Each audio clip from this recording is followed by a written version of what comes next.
Ali ini dia adalah kemudian oleh pengikut-pengikutnya, Zaid bin Ali ini dia terbunuh di masanya Khalifah Hisham bin Abdul Malik karena memberontak. Kemudian pengikut-pengikutnya ini disebut dengan Syiah Zaidiyah.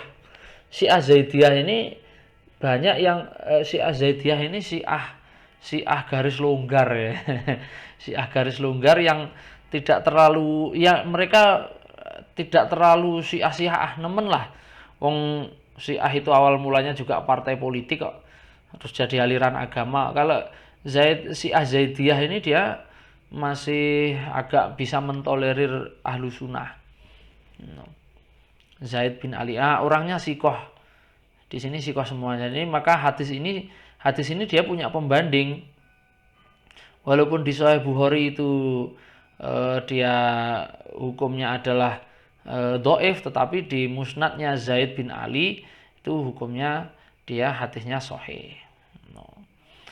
Oke, dan masih ada lagi di bawah-bawah ini. Ya, kita ambil dua itu saja.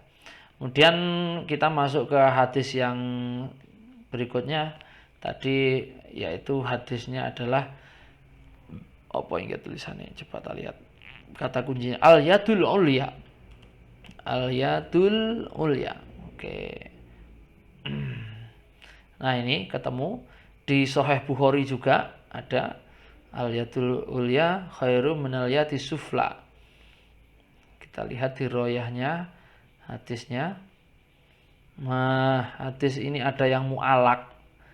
Hadis ini diambil Imam Bukhari meriwayatkannya dari dua jalur, ya. Yang pertama dari jalurnya Hakim bin Hizam, yang kedua dari jalurnya Abu Hurairah. Al yadul ulya khairu minal yati sufla wabda biman ta'ulu wa khairu shadaqati an dhahrihina. Tangan di atas lebih baik dari tangan di bawah, dan seterusnya. Kita mulai dari jalurnya Hakim bin Hizam. Muhammad bin Ismail menerima hadis ini dari Musa bin Ismail. Musa bin Ismail ini barangkali kakaknya, mungkin ini kakaknya Imam Bukhari. Ya, Musa bin Ismail. Oh, bukan, beda ini, beda orang. Musa bin Ismail mendapatkan hadisnya dari Wahib bin Khalid. Wahib bin Khalid mendapatkan dari Hisham bin Urwah. Hisham bin Urwah mendapatkan dari Urwah bin Zubair, adiknya Abdullah bin Zubair, anaknya Zubair bin Awam, sahabat Nabi. Zubair bin Awam itu sebetulnya sepupunya Nabi Muhammad. Jadi Zubair itu punya ibunya namanya Salamah binti Abdul Muthalib. Jadi adiknya Abdullah. Jadi buleknya Nabi Muhammad itu adalah ibunya Urwah bin Zubair. Ibunya Zubair bin Awam. Dan Urwah mendapatkan dari Hakim bin Hizam. Dari jalur sebelahnya Muhammad bin Ismail mendapatkan dari Wahib bin Khalid, tapi ada maudhu' ta'liq. Jadi begini, Muhammad bin Ismail hanya mengatakan saya mendapatkan hadis dari Wahib bin Khalid, gitu aja. Wahib bin Khalid dari Hisham bin Urwah, Urwah bin Zubair dari Abu Hurairah. Jadi Urwah bin Zubair mendapatkan ini dari dua jalur, dari Abu Hurairah dan Hakim bin Hizam. Nah, dari sini walaupun ada satu jalur yang mu'alak, tetapi ada satu jalur yang mutasil. Ini dari jalurnya Hakim bin Hizam, maka hadisnya sahih. Kemudian ada, ini masih di Sahih Bukhari juga, ada banyak jalur ini, beda redaksinya ada beda-beda tipis, tapi secara inti sama. Wal mas'alatul yadul ulya khairu min yati sufla fal yadul ulya hiya al munfiqah wa sufla hiya asailah. Maksudnya adalah yadul ulya itu maksudnya orang yang memberi, yadul sufla itu orang yang meminta. Nah, dan sebagainya. Kemudian hadis yang selanjutnya yaitu yang terakhir. Nah ini fal yukrim jaruhu. Nah, sekarang coba kita fal yukrim. Nah, coba kita lihat fal yukrim. Nah ini keluar di Sahih Bukhari juga. Di Sahih Bukhari ini hadis yang kedua. Ini yang panjang tadi ini. Coba kita buka tahrijnya. Nah, ya. Muhammad bin Ismail mendapatkan hadis ini dari Abdullah bin Yusuf. Abdullah bin Yusuf dari Lais bin Sa'ad.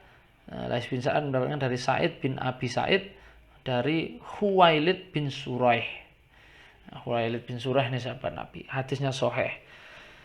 Nah, inilah ketiga hadis sudah kita cari di dalam Jawami'ul Kalim, sudah ketemu di mana-mana saja hadisnya.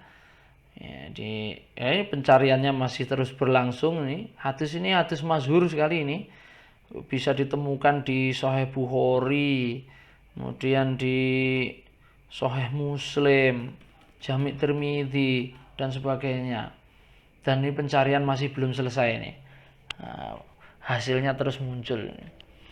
Jadi sekarang begini, sekarang coba kita ulas ya mengenai konsep pendidikan sosial menurut hadis ini. Saya di sini ingin menyampaikan bahwa sebetulnya Islam atau ajaran Allah ya, ajaran Allah atau ajarannya Nabi Muhammad ini sebetulnya bukan hanya sekedar agama ritual. Ya, selama ini kita kan pokoknya sesuatu itu yang dianggap sebagai religius itu adalah menyangkut persoalan ritual. Seolah sampai saat ini saya agak meragukan hadis tentang rukun Islam itu. Karena setelah saya pikirkan baik-baik, saya cocokkan dengan data-data dan fakta-fakta sejarah, hadis ini memiliki kejanggalan menurut saya. Kalau kemudian bunyal Islamu ala khamsin, Islam itu dibangun dalam 5 rukun, yang mana kalau tidak terlaksana satu rukun itu berarti tidak Islam. Ini menurut saya agak janggal karena zaman Nabi Ibrahim, Nabi Isa itu dia sudah mengatakan bahwa saya ini Islam, wa ana awalul muslimin, wa ana minal muslimin.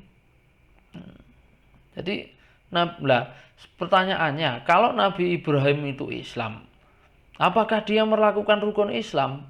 Apa Nabi Ibrahim ya syahadat asyhadu alla ilaha illallah asyhadu anna Muhammadar Rasulullah? Kan tidak. Apa Nabi Ibrahim itu sholat seperti sholat 5 waktu kayak ini? Tidak. Atau zakat fitrah? Apa kemudian melakukan puasa Ramadan? Kan ya tidak. Pemenang Nabi Isa? Tidak. Jadi yang dimaksud dengan Islam itu adalah ya, Islam itu aslama yuslimu islaman.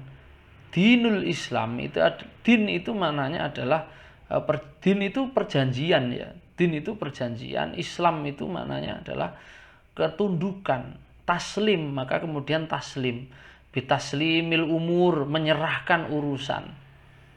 Jadi di dalam, kalau kita melihat di dalam Lisanul Arab, kamus ensiklopedi kosakata bahasa Arab yang luas itu, karangannya siapa ya saya lupa itu. Maknanya din itu bisa din itu kalau dimaknai agama, terus Maliki Yaumiddin ini maknanya apa? Hari agama. Maliki Yaumiddin, yang menguasai hari agama. Tidak, yang menguasai hari pembalasan atau hari ditunaikannya kesepakatan. Kita ini membuat perjanjian dengan Allah, maka kita itu berdin kepada Allah. Ala dinillah, mengikut kesepakatan dengan Allah. Kesepakatannya berupa apa? Berupa Islam. Islam itu tunduk, ketundukan atas apa yang diperintahkan Allah dan atas apa yang dilakukan